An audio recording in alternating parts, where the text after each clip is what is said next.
Hi friends, I got to play Apex Legends Season 22 Shockwave early, thanks to the EA Creator Network for inviting me to the early access event. Now I've got all the juicy insights and gameplay you need to see for Season 22, including the new map, the Akimbo weapons, and even a mode that lets you play in a full bot lobby. Can I start by showing you something really cool though? Crypto's had possibly one of the coolest buffs you'll ever see in Apex Legends. When he enters his drone, he now goes invisible. You can see here I asked my teammates, who were actually really kind by the way, so a big thank you to them for being super nice people. Now I asked them if they could see me while I was in my crypto drone after I selected my level 2 upgrade, and you can see how surprised they were, because you're literally invisible when you play crypto now and you go into your drone after you select that level 2 upgrade. I was then in this other game where I asked another really kind teammate to show me what it looks like as a teammate, so you can see he goes into the crypto drone here, and crypto really does go invisible. You can kind of see the outline of his drone controller,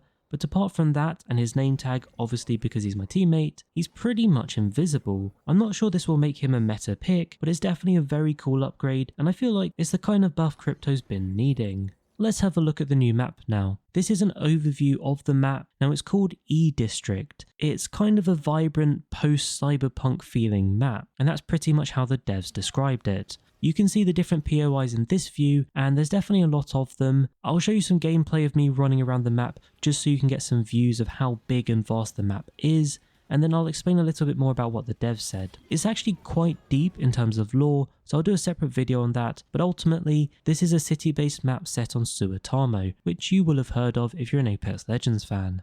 In terms of the sizing and playability of the map, the devs basically said E-District has the most playable area out of any of the maps in Apex Legends, and from the games that I got to play on the new map, it definitely feels like it. You can feel a little bit more condensed because there are a lot more buildings and objects around you, and there's certainly a lot more verticality compared to all the open space on a lot of the other maps, but actually it feels kind of good. They've also got gravity cannons to help you get across the map, as well as new vertical gravity pads that kind of boost you upwards, and that allows you to get around the taller buildings and also up to the top of the taller structures much faster.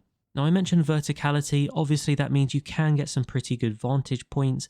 There's some really high buildings on this map that kind of let you see across the map as well as across the same POI. Having said that though, there are also a lot more close-up indoor fights. Because of all the buildings and close-knit areas, you kind of want to be prepared for having those up-close fights as well. There are some really nice POIs here, and I found the loot is actually a lot better than a lot of the other maps. There is a twist to the loot bins we'll talk about in a moment as well, which probably does help with the loot feeling so good on this map. So that's a bit about the new map. In terms of the rotations for the first split in Season 22, the devs said it will be E-District only just for a little bit so everyone can get used to it, and I think that's going to apply to pubs and ranked. But then you can see here the ranked and pubs rotation will be E-District, Broken Moon and Storm Point for the first split. Obviously I mentioned the loot being slightly better, that's partly because of the loot bins being tweaked. The first thing that's changed about the loot bins is that their loot will now reset halfway through the game. They do give you an on-screen prompt for when this is about to happen, but you can also see it just below your minimap with a little indicator in text over there.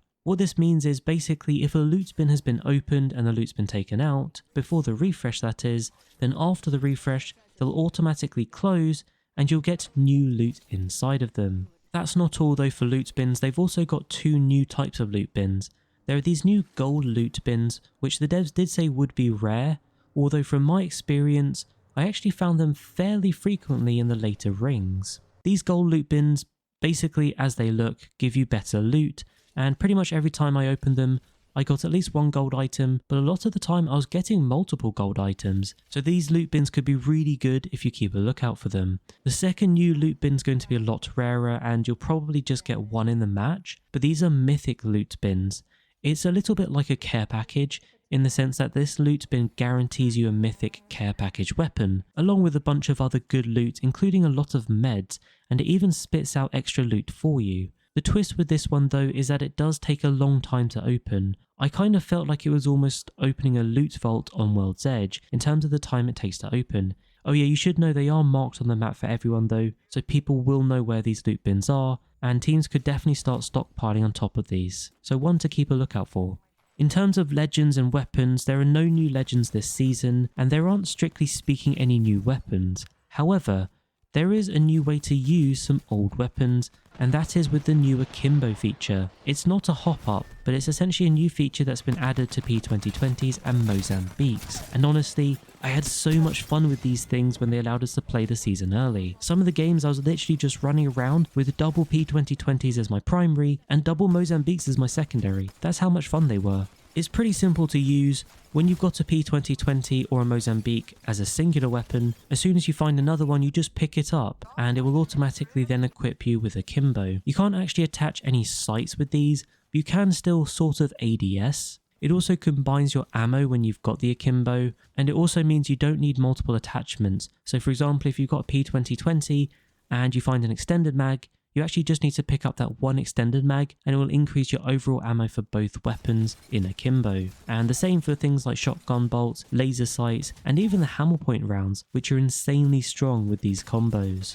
Oh yeah, I'll also mention, when they're in Akimbo, they're both automatic. I know the Mozambique's normally automatic, but the P2020 is now also automatic when it's in Akimbo. And that makes them surprisingly strong, but also a lot of fun. Now in terms of game modes, the new mode is called Revival. It's going to take over normal trios, and put simply, as it sounds, it lets you respawn when you die automatically as long as you've got one last living teammate alive. Interestingly though, if your surviving teammate or teammates are getting knockdowns and kills, that will actually speed up your respawn time, so at the same time your teammates that are still living can help you out. It's also worth noting the revival does shut down in the final rings, so do watch out for that. And for those of you wondering, no, it's not in ranked, it's only in trios, and it will also be in straight shot because straight shot's going to return as an LTM. Now speaking of mechanics, if you played solos in Season 21, you would have seen Battle Sense. Battle Sense is actually going to return to the game in Season 22 across all modes, or at least all Battle Royale modes. It has been tweaked slightly though, so it doesn't alert you when enemies are nearby, but it does outline enemies when you're looking at them through your line of sight and they're up close. I haven't fully tested the exact distance yet, but I did try it with snipers and you don't get the outline when it's at long range. You'll also see enemy health bars now, so when your teammate shouts an enemy's 1 HP, you'll know if they're telling the truth or not. You might notice the death box layout has also changed. It's not massive, so it might be more subtle than you noticing, but they've just reshuffled a few things around a little bit, so things are a little bit easier to access. Now in terms of the weapon meta, apart from the Akimbo that I mentioned, the Hemlock and Havoc have both had a nerf. I'd say it's more noticeable on the Havoc than the Hemlock, but essentially the Havoc they've increased hipfire spread, so hipfire is less accurate. It's definitely harder to hit your shots with hipfire because of it, but it's not completely nerfed into the ground. It's still definitely got some viability. I do feel like the Hemlock's still pretty strong as well, although the devs in the dev panel did suggest they might do more to reduce the power of the Hemlock. For now though, they've just reduced the damage and made a few little tweaks to it. In terms of weapons getting a buff though, LMGs are getting a pretty big buff. You know Gibraltar's gun shield? Well, there's a new hop-up called Gun Shield Generator. It's kind of like Gibraltar's gun shield, but it comes from the LMG. It has a similar HP to Gibraltar's gun shield, although I do feel it's slightly smaller than what you would see with Gibraltar's gun shield. In terms of hop-ups, because they're adding this new hop-up, it means they're going to remove the disruptor rounds. Oh yeah, and in case you're wondering about care package weapons, the R99 is going into the care package, and in case you're wondering, that's replaced the Eva 8, which now comes back to floor loot, and you can actually use the boosted loader now on the Eva 8. So when you reload with the booster loader hop up, it'll take you up to 10 ammo for the Eva 8, which is pretty strong. And sticking with the theme of shotguns, the PK and the Mastiff are two other weapons that have also had kind of a buff. Essentially, they've had a couple of pellets removed from the pattern, so their spread is a little bit more condensed. And they've also had a damage increase per pellet, obviously because they've had some pellets removed. In theory, the devs said that means the total damage output is around the same as it used to be, it's just condensed into fewer pellets. In terms of the PK, you can noticeably see the pattern changing. Instead of that star-shaped pattern, it's now more of a V-shaped pattern. And certainly from when I was playing in some of the rounds, I actually found the PK shots a lot easier to hit because of this new pattern. They've also made a few other tweaks to weapons, things like changing the extended mags and the amount of ammo it increases, and a few other little tweaks, but I'll let you check those out in the patch notes. I don't think they'll impact the game that much. Before we finish with weapons or weapon meta, I know a lot of you PC players have been complaining about aim assist on controller in your PC lobbies. Well, I've got good news for you if you're one of those people. The devs have reduced aim assist. Now they said they've reduced it by 25%. And during the playtest, I did use controller on PC, and to be honest, I didn't notice much of a difference. I play on 4.3 linear, so maybe it was always going to feel fairly similar no matter how much they reduced it, but I guess you guys will have to try it out and see how you feel. It is only on PC lobbies for controller players. This does include crossplay from console though. However, in console lobbies alone, so for example if you're playing console to console, then this aim assist won't apply. Oh yeah, and just finishing off the bit about aim assist, they've also removed aim flinching, which is actually very subtle, but personally, I feel like it made the game feel a lot better to me. In terms of legends, they've made some pretty big changes to legend classes. There's a big buff for controller legends. You now get 25 extra shields when you're in the zone as a controller legend. It doesn't apply to red Evo armor, but it does apply to the others. When you do leave the zone, you actually lose that 25 extra shields. It's kind of an incentive for you to stay in the zone as a controller legend.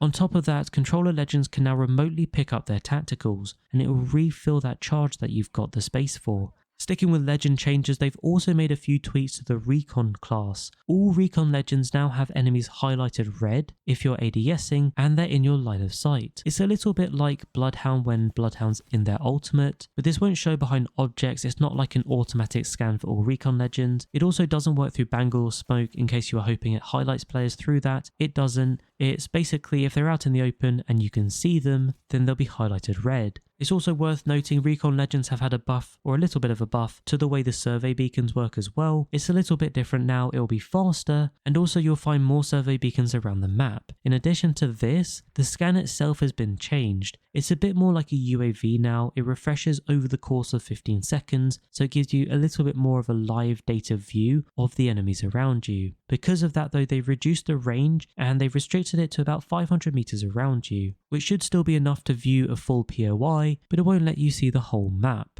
So that's mostly it for legends. A few legends have had buffs. I showed you that crypto one earlier. They did call out Rampart, Watson and a few others getting some noticeable buffs, so keep a lookout in the patch notes for those. Already that's quite a lot of amazing stuff coming to Season 22. There's actually a lot more stuff coming though, so Ranked is getting a tweak. There'll be more points rewarded for kills. Now I'll do a proper breakdown of what that means for the points, but potentially it means Ranked might be a little bit easier to climb in Season 22. Oh yeah, and they're also staggering how people get reset in Ranked. So if you're in Bronze, you shouldn't be stomped by Predators anymore, because those Predator players, or at least players that were Predator in Season 21, shouldn't be reset to Bronze in Season 22. A few more things to finish off with, and these are still really exciting and interesting things. One of them is matchmaking. The devs said they're making some changes to matchmaking, so the matches should feel a lot more even, and they've even increased the allowance for time it takes to make the matchmaking to try and focus on fairer matches.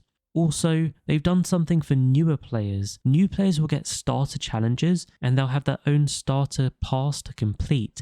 It's like a mini starters battle pass, and it will allow them to do some simple things like earn some skins and rewards by completing challenges, but it also allows them to unlock certain legends. And the idea behind this, the dev said, is really just to help new players learn the game without being thrown into pubs up against sweaty players. And this is where bot lobbies come in. If you remember back to the start of the video, which I know feels like a long time ago now, I mentioned that there are new bot lobbies. If you look in the menu for all the modes, you can see there's a bot lobby which is a selectable mode now, and that literally, as it sounds, places you in a lobby full of bots, but in a battle royale setting. The lobbies and the map are a lot smaller, so you'll notice there are less players.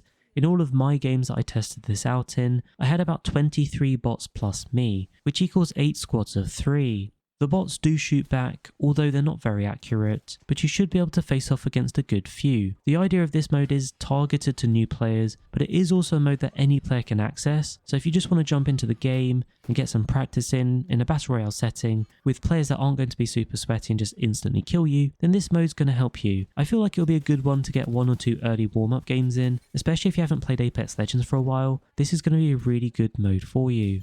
Oh, and in case you're thinking you can easily farm 20 kill and 4k badges, no, none of the stats you get from this bot lobby mode actually count. And there you have it. Those are pretty much all the key things you need to know about in Season 22. There are definitely some other things coming, other little bits of detail, which we didn't really have time for in this video because it's already long enough, but do keep a lookout for the patch notes to get hold of those little bits of detail. I've got loads more Season 22 videos coming your way. Feel free to ask me any questions in the comments, and I really appreciate all your support and for you watching this video. Don't forget to like and subscribe. Thank you for watching, and I'll catch you later.